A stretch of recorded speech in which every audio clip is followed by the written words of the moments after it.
এই সময়টা একটু ফাঁকা আছে, সেই জন্য কথা বললাম, আগেই বললাম তোমাদেরকে। আর যে আমার সাথে কাজ করে হাতাহাতি, সে এই সময় চলে যায়, তাকে ছেড়ে দিই। কেননা ও বাড়িতে যায়, ওরও টুকটাক কাজ থাকে, ও বাড়িতে চলে যায় এই সময়। আবার ও আসে বিকেলবেলা ওই 6টা নাগাদ ও চলে আসে, এসে আটা ফাটা মাখে। আবার কোনো দিন ও দেরি করলে আমি মাখি, নাহলে ওই এসে আটা মাখে। আর আমি আসি একটুখানি, আর আমার তো যেতে যেতে ধরো এখান থেকে 3টে সাড়ে 3টে বেরিয়ে যাবে, বেরোতে। তারপর বাড়ি যাবো, একটু ফ্রেশ হয়ে খাবো, খেয়ে দিয়ে আমি একটু রেস্ট নিয়ে আমি এখানে আসি 6:30 পৌনে 7টা নাগাদ। আবার আমি আসি, তার আগে আর আসতে পারি না। আর ও তাই, কারণ ও এখন চলে যাবে জিমে, এসে খাবে। আর ছেলে এখন বাড়িতে চলে মানে এসে গেছে হয়তো, ছেলে বাড়িতে চান টান করে নেবে। আর ওর ভাতটা বাবার হাত দিয়ে পাঠিয়ে দিয়েছি, ও খেয়ে নেবে, বাবা আর ও খেয়ে নেবে। আর এখন বাড়িতে তো রান্না করার টাইম পাই না, এই যা এখানে রান্না করি সেটাই পাঠিয়ে দিই। আর বাড়িতে মাছ ভাজা তো থাকে, ওটা রেখে দিই, ওটা সকালবেলা একটুখানি ঝোল করে নিই আমাদের যেমন, কারণ আমাদের তো এত রিচ রান্না কেউ খায় না, ওই হালকা পাতলা ঝোলই সবাই খায়। আর কোনো দিন যদি এখান থেকে চচ্চড়ি হয়, যেমন আজকে পালং শাকের চচ্চড়ি করেছি, তো সেটা একটু পাঠিয়ে দিয়েছি। এভাবেই চলতে আছে এখন। তবে খাটনি প্রচণ্ড হচ্ছে, প্রচণ্ড পরিমাণ খাটনি বেড়ে গেছে। আর লোক রাখবো আরও, আর সবে নতুন দোকান তো, এখনই যদি সব লোক রেখে দিই তাহলে তো বুঝতেই পারছো। সেই জন্য এখনও নিজেরাই একটু কষ্ট করে করছি। একজনকে রেখেছি, আর একজন আছে বাসন মাজার, ও বাসনগুলো মেজে দিয়ে যায়। আর এখন এই মুহূর্তে আর কোনো লোক রাখিনি, তবে লোক আরও একজনকে রাখার কথা হচ্ছে। দেখা যাক কবে কী হয়, কারণ সে মানে সে যেরকম বলছে সেরকম আমাদের একটু প্রবলেম হচ্ছে। সেই জন্য এখনও পর্যন্ত দোনামোনা চলছে যে রাখবো কি রাখবো না। তো যদি সব ঠিকঠাক হয় তাহলে হয়তো তাকে রাখবো, নাহলে আবার লোক দেখতে হবে। আপাতত একজনই আছে। কেমন আছে ভাই? ভালো আছে? খাবার তো ভালো হবে দাদা, খাবার তো ভালো লাগে। হ্যাঁ, মানে তবু তো মানে এক এক জায়গায় ঠিক মতন টেস্ট হয় না, ওই জন্য জিজ্ঞেস হলো। স্বাদ ফাদ সব ঠিক আছে না? নুন ঝাল সব? চলো খাও।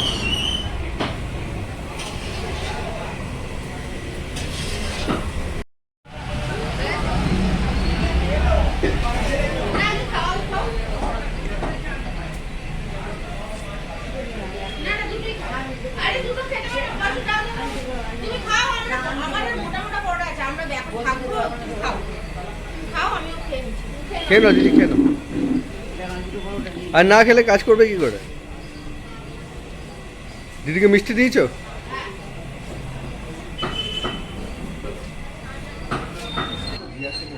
আর এই যে ও বসে আছে এখন,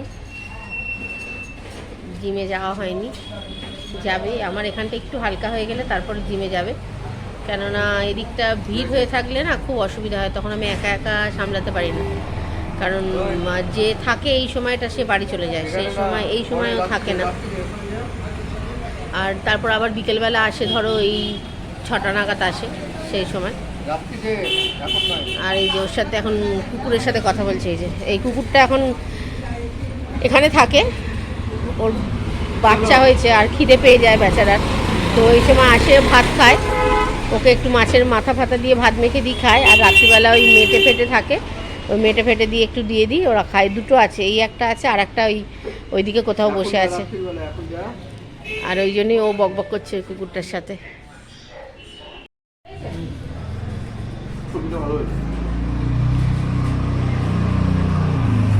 ডাল ঠিক আছে? ডাল আমার সব থেকে সবজিতে বেশি ভালো লেগেছে, ঝোলটা। ডালটা মোটামুটি।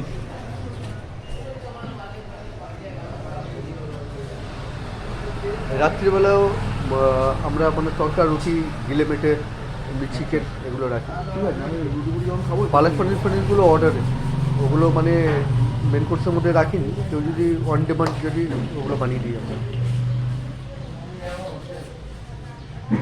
তরকা সবজি টবজি রাখো নাকি? তরকা আছে, তরকা ফ্রাই পাবে, আর ইয়ে পাবে, কিমা ফ্রাই মাঝে মাঝে করি, ওটা এভরিডে থাকে না। আচ্ছা। আর ইয়ে পাবে, গিলে মেটে পাবে। কিছু মানে সোয়াবিনের তরকারি বা সবজি টবজি কিছু থাকে না রাত্রে? না না, এখনো সবে নতুন তো, না, সোয়াবিন রাত্রে সবজি রুটি করি না, এমনি নর্মাল রুটি, রুটি থাকে, তরকা থাকে, আর ইয়ে থাকে, চিকেন থাকে, আর গিলে মেটে থাকে, গেজার, চিকেন গেজার।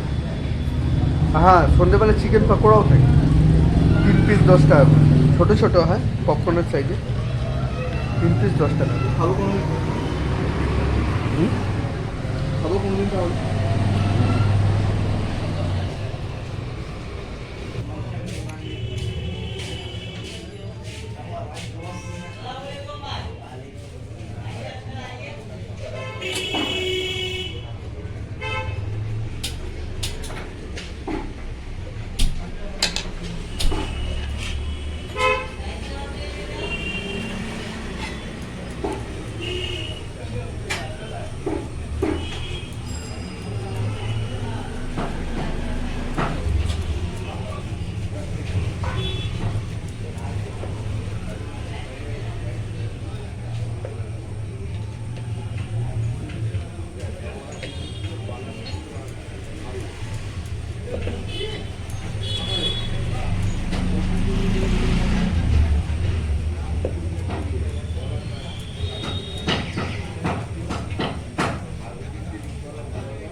এই যে দিদিকে দেখছো তোমরা, তিনি নতুন এসছেন, তো অনেক দূর থেকে উনি আসেন, সেই কামালগাছি থেকে।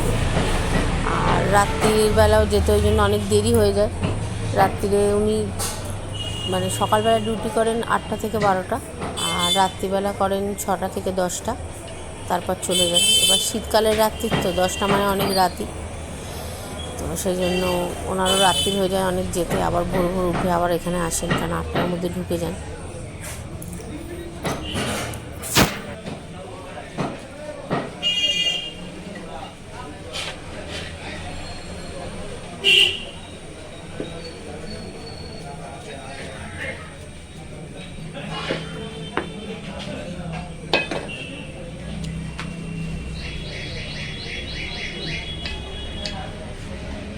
এই যে বেঞ্চটা দেখছো, এটা রুটি করার জন্য বেঞ্চটা বানানো হলো, আজকেই দিয়ে গেল এই মাত্র। এটা লোহার বেঞ্চ বানিয়েছি, যাতে বসে রুটি বেলতে সুবিধা হয়, কারণ মাটিতে বসে রুটি বেলতে খুব অসুবিধেই হয়। কিন্তু এই বেঞ্চটা তো হয়ে গেছে, কিন্তু বেঞ্চের সাথে দরকার তো উনুনটা এখনও রেডি হয়নি। ওটা মাটি দিয়ে করা হচ্ছে, কিন্তু ওটা নাকি যত শুকোবে যতবার ফাটবে তারপর আবার দিতে হবে, এরকম নাকি বেশ কিছুদিন দেওয়ার পর তবে গিয়ে।